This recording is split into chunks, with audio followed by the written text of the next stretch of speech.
This happened to me in December 2012. This was one of the worst weeks of my life. I had just moved back in with my parents at 29 years old after ending a long-term relationship where I had lived with my significant other, who had been cheating on me for 6 months, which I had just found out about. My glasses broke and then my car up and died on me. Because of this, my mother had to pick me up at the train station at 8 p.m. My mom isn't known for being on time, so even though I had texted her 3 times on my hour commute on the train, she was of course not at the train station when I arrived. It was the last stop on the line. The parking lot to the train station was huge, and after the mass exodus of people to their cars, there was only a handful of people left beside me. Standing out front of the closed, dark train station house. This station was a little box-like train station house where they sell tickets, but it was locked and dark by this time. The parking lot itself has its lights on, so it was lit. I was standing on the front left when a man approached me. He was taller than me, wearing jeans, a black hoodie with the hood up, dirty white sneakers, and looked tweaked out. Hey, you got a cigarette? I did not make direct eye contact with him, and I said, "No, sorry," and walked away to the front right of the train station house. By this time, most of the cars had left this huge, desolate parking lot. There were a few people waiting for their rides, but it was rapidly becoming more empty. I kept the guy in my eyesight out of the corner of my eye. Then I see a text from my mom. On my way. Great, awesome. She's at least 15 minutes away and I'm stuck at the freezing cold train station with nowhere to go. I was at least a mile away from any stores or gas stations. I then noticed in a few seconds that it had taken me to look down at my text. The creeper had disappeared. I looked around, and sure enough, he's gone. I figured maybe he had gotten picked up and I had missed it. Just in case, I am texting my sister describing the guy in detail, where I am located, and give her any other info in case anything happens. By this point, there are only 2 people waiting to be picked up. I light my cigarette and keep an eye out, looking around the parking lot. All of a sudden, from behind my right shoulder, I hear, "Oh, you don't have a cigarette." I nearly jumped out of my skin. Creep hoodie guy had walked around the back of the closed train station and come up behind me on my blind side without me realizing. I had thought that the dude had left. He's right in my face. Asked me why I was being such a selfish bitch, which couldn't even spare a guy down on his luck a cigarette. I ignore him, open my phone, and immediately call my dad. I walked into the huge, lit parking lot, away from the train station house. At this point, it's creepy guy on the right front of the train station staring at me. Another guy waiting for his ride, a little further into the parking lot, staring intently at his phone, completely ignoring the interaction between me and the creepy hoodie dude. The third person has just been picked up, so I walk on the other side of the phone guy, while talking on the phone to my dad, frantically wondering what is taking Mom so long. I tell my dad where I am, and I don't want to say out loud that there is some weirdo staring at me. I just felt safer being on the phone. He had to go, so I hang up the phone. I turn around, and the creep has disappeared again. I was still apprehensive, because obviously he could have just gone behind the train station. I'm sending my sister rapid updates through text. Have my pepper spray out, and I am standing in the middle of the parking lot. I then see the creep walk out from behind the station and beelining straight for me into the parking lot. I go over and stand directly next to the guy, intently ignoring me on his phone. "Excuse me." I interrupt him and he looks annoyed. "I'm sorry to bother you, but do you notice this guy standing over there?" We both look at the creep, who is about 10 feet away, glaring at me, muttering nonsense behind the occasional bitch. He's kind of freaking me out. "Do you mind if I stand here with you?" The phone guy shrugs and stares back at his phone. "Thanks, dude." I'm holding my pepper spray, visibly in my hand. I stare right back at the creep, glaring myself this time because I am seriously pissed off. Why is this the week that keeps giving? After a few minutes I stare down. The creep started walking the long way towards the entrance of the parking lot. I guess he figured I knew the phone guy, or at least didn't want to do anything with another person around. I give a silent thanks to the sky and continue to look at my surroundings. Standing next to my reluctant companion, I see the lights of a car and feel relief that I'm about to be picked up. No such luck. The phone guy's ride is here. He mumbles sorry good luck to me as he gets in his ride. Chivalry is obviously dead in a desolate parking lot in Pennsylvania this evening. As I see the brake lights on the guy's ride leaving the parking lot, I notice the creep turn back around to look towards me. He stands there about 15 seconds before breaking into a dead run towards me. I'm panicking, pick up my phone and dial 911, and see my mom's car turn into the parking lot. The creep goes into a Roadrunner type stop when he sees the car entering the parking lot and begins running in the other direction, jumping into the woods near the train station. My mom pulls up, all smiles and how was your day? I got into her car and burst into tears. We returned home and called the police to make a report. There wasn't much that they could do besides take the report because he hadn't actually done anything to me. But in the week it took for my car to get fixed, my dad picked me up the rest of the time from the train station, arriving at least 10 minutes early each night. My mom felt really bad, honestly. She was late. It's not like she knew she was potentially putting my life in danger by not leaving on time. I never saw the creep again. Train stations at night still creep me out. Bear with me, as this story is kind of long and confusing, but I will do my best to explain. I live in a small town near a bunch of other small towns, but recently they have been expanding and getting all sorts of new shops and restaurants. Recently, they have built a large plaza in the town next to mine. It has several restaurants, hair salons, and a bowling alley, etc. The other thing, it has a gym, and that's where my story starts. I'm a college student, and I was attending a kickboxing class with my coworker. She had invited me as her free guest, whom after the company tries to sucker her into buying a membership, I agreed to go, and met her after our shifts were over. We attended the class no big deal and walked to the parking lot together. It was slightly rainy, and we wanted to avoid getting soaked, so we said goodbye and both ran to our cars. I got in mine and did as I was taught to do, locked the doors immediately before checking my phone and responding to messages I had gotten while at the class. After about 5 minutes I pulled out of my parking spot. I drove to the exit of the lot and saw a large gray pickup truck behind me. The plaza was pretty busy at this time, and I thought nothing of it, continuing on my way. I take back roads to get to my house, but do take some fairly well-traveled streets first. When taking my route home, I begin this journey with the truck still behind me, but again, it was of no concern to me, as many people take this route since it's the fastest way to get from my town to this part of the next one. However, as I began taking the back roads to my house, the truck was still behind me. I'm always pretty aware of who's following me. After having read so many "let's not meet" posts, and this happened before, only to find out it was my neighbor whose truck had just gotten a new paint job, I explained it away to myself as something like that and kept going home. As I turned onto my street, the truck turned too. At the same moment, I got a phone call. It was my boyfriend, who lived across town. He was going to do some work on my car for me, and was asking if I wanted to come over so he could get started.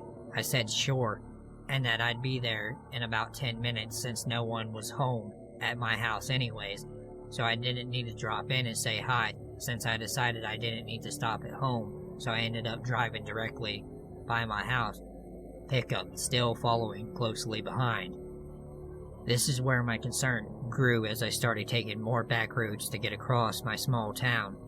I took an indirect way to Main Street and went all the way across to the neighborhood in which my boyfriend lived. At this point, the truck should not have been behind me still. I was going the most roundabout way to my boyfriend's neighborhood, and no logical person would have taken this route. The back roads I took originally away from the plaza went two ways, and the other way went more directly to this side of town. The only reason I went this way was because of the change in plans regarding where I was going. I knew something wasn't right, so instead I tried to see if this guy was really following me. I began to pick up speed, having been driving in this neighborhood for the past 3 years. I knew the odd roads pretty well.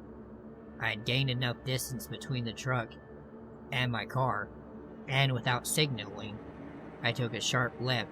Sure enough, the truck followed. I drove down the winding road and took a right onto the road my boyfriend lived on. I looked in my rear view and saw the truck driver slow down and pass by, the driver staring at me. I floored it down the road towards my house, calling him to come outside and wait for me. Now it's important to note that this road basically does a complete 180 and goes the other way, forming a U shape, and I was on the other side of the U. Eventually I got to his house, and sure enough, he and his mother were outside waiting for me.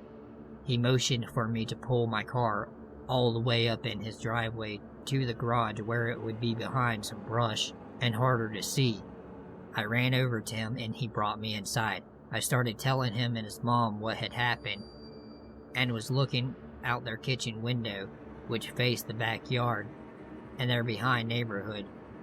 Through the thin trees, I could see the truck driving slowly down the road, and I pointed it out to his mom. We all ran to the front of the house, looking out the bay window, where sure enough we saw the same truck a few moments later, with the driver going slowly and turning his head, as if looking for something. We waited a while before going to my car for my boyfriend to do his work, and he made sure to have me call him when I got home after I left a few hours later. This happened a few years back in 2005 when I was around 10, just about to turn 11, which would have made my sister 14. We come from a pretty small town in the UK, where not much of interest usually happens, and our main attraction is the local shopping center or mall. My parents would quite often give us pocket money and let us take the bus into town to go to the cinema located inside the shopping center on weekends. Being a video game obsessed little nerd, it was my ritual at the time to save up some of the money and buy discount pre-owned games from the game station store in the mall. There was something about the build-up of anticipation reading those little booklets they used to have in game cases on the bus on the way back.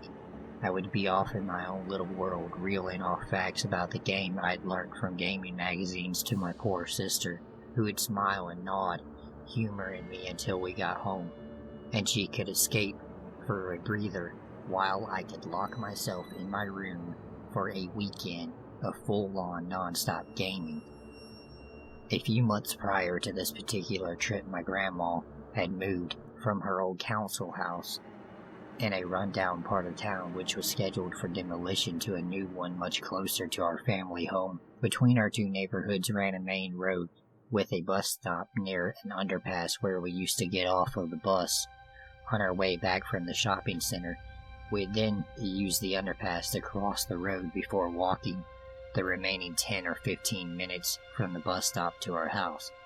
Grandma's house was the closest of the two to the bus stop. On this day, I followed my sister off the bus, distracted with my stack of games in my hands, my head in the clouds, looking at the screen grabs and the blurps on the back of the cases as usual. I got the vague sense that my sister was a little tense, but I figured she was just in a rush to get back home and hop on MSN Instant Messenger. It's worth pointing out that at this time, we were in the middle of a family feud. My parents weren't exactly on speaking terms with my grandma. It had been a while since we had gone to visit her, and my dad had pretty much banned us from seeing her. My sister decides to forego our usual route via the underpass and leads me instead towards the side where our grandma's house is located, headed the opposite direction of our own. This surprised me, and being an impatient little jerk, I began questioning her incessantly as to why she was taking me to Grandma's house when I desperately wanted to get home. She infuriated me by giving me vague answers like, "It seems like a good day for a walk, and I just want to check how she's doing." Thinking back now, it makes a rock sink down in my stomach, but I told her my dad forbade it, and that I was going to walk the other way back to our house by myself, and that she could continue on by herself. Of course, being the older, street-savvy sister, she wouldn't let me claiming our parents would get mad if I showed up alone, and that it was her responsibility to look after me. We kept walking in the direction of Grandma's house, and for the first time, I started to feel uneasy. I noticed my sister checking over her shoulder and picking up the pace, telling me to hurry up. And I think it's weird, she keeps very loudly exclaiming how everyone is waiting for us around the corner at Grandma's house. Eventually we arrive, and Grandma is surprised to see us. She invites us in. We have some biscuits, and I play with her dog for a while as we wait for our parents to come pick us up. Fast forward a month, and the incident is more or less forgotten about by me. When our town's first and only case of a missing child hits the news, it was on everyone's lips, and I even remember my parents and my family's parents joining search and rescue parties, scouring the surrounded woodland. Tragically, the young boy who went missing was found dead in the woods shortly after the first missing persons report was filed. The whole town was rocked. The main suspect in this case committed suicide before the police had a chance to question him. We were all shocked by what had happened. The boy had been abducted while walking through an underpass on his way to school. This underpass was maybe 4 or 5 stops along the stop my sister and I were at. I was dense and didn't connect the dots until much later when my sister confessed to me that she had decided to take the detour to Grandma's house that day after getting an uneasy feeling from some creep that sat behind us on the bus, who followed us off and stalked us before watching us enter our Grandma's house and disappearing into the opposite direction. Her sharp instincts and quick thinking are probably the reason I'm alive to tell this story today. That and the fact that my grandma had to move to a council house that was miraculously so close to our bus stop. Creeper from the bus, although you are hopefully long dead at this point, let's not meet. I used to live in Portland when I was 19 before moving to LA, and they have an awesome public transportation system, so I used that instead of my car most of the time. I was taking classes at a culinary school, and at the time, I sometimes wouldn't leave school until about 10:30 p.m., which means I would be dead tired after a 10 or 11 hour class, and that sucked most nights when I had to take a train and 2 buses. After a certain hour, the security would rarely be on the train, so excuse my lack of integrity, but I would typically just walk on and wouldn't bother paying for a ticket. If the security came on, there was a pay station on the train, so I would buy one then. One night I got off the train at Pioneer Square, which is in the heart of downtown Portland, and I was looking down at my phone while walking when I heard a woman's voice say, "I need your help." I looked up, and there was a homeless woman standing in front of me with her dog. Her dog didn't look friendly, but I'm not afraid of dogs, so I just ignored it. What can I help you with?" I asked her. "I need a ticket for the train." "Sorry, I don't have any money," I said before looking back down and trying to walk by. She stepped in front of me, and I ran into her before bouncing back and looking up at her. "If you don't have any money, how did you get on the train?" she asked me. "I just walked on." "How did you just walk on without security stopping you?" "With my fucking legs." "Do you have a debit card? Do you have cash?" "No, I don't. Move." I could tell she was lying. I had a very invincible mindset back then, and my fight or flight instinct has always been fight. But in hindsight, maybe I should not have talked like that to a semi-aggressive homeless woman, since the homeless people there are probably some of the worst tempered and dangerous I have ever experienced. But I was young and extremely tired after a 10-hour day, and I had a lot of studying to do since it was finals week, and I just didn't have time for her. After asking me that, she stared at me for a couple of seconds before Her whole demeanor changed and she became very calm and got a slight smile on her face. "Could you spare $1 or $2 so I can buy a sandwich?" "No. Now fucking move," I said. I tried to push past her again before she pushed me back and her dog started growling. I looked down at her dog and in my biggest, meanest voice I said, "You stop," and pointed my finger at him really aggressively. The girl looked at me and said, "Don't talk to my dog like that." I looked back at her and yelled, "You need to move your dog the hell out of the way from me and get the fuck out of my way. I'm not giving you any money."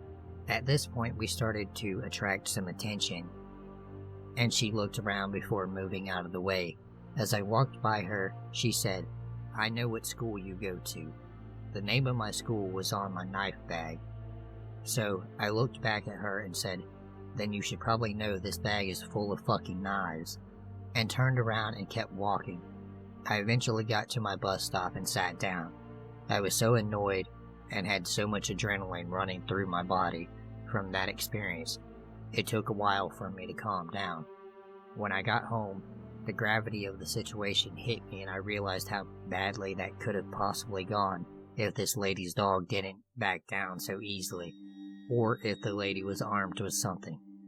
I never really knew if the lady really did want money for a ticket or a sandwich, or if she intended on grabbing my wallet or something once I pulled it out. But I'm glad that I was able to act big and tough enough to get myself out of that situation without getting hurt. So lady at Homeless Lady Pioneer Square, let's not meet again. Alright, if you enjoyed the video, go ahead, like, share, subscribe, share on Facebook, share on Twitter, share on Instagram. I don't give a shit where you share it, just share it. Thank you for watching.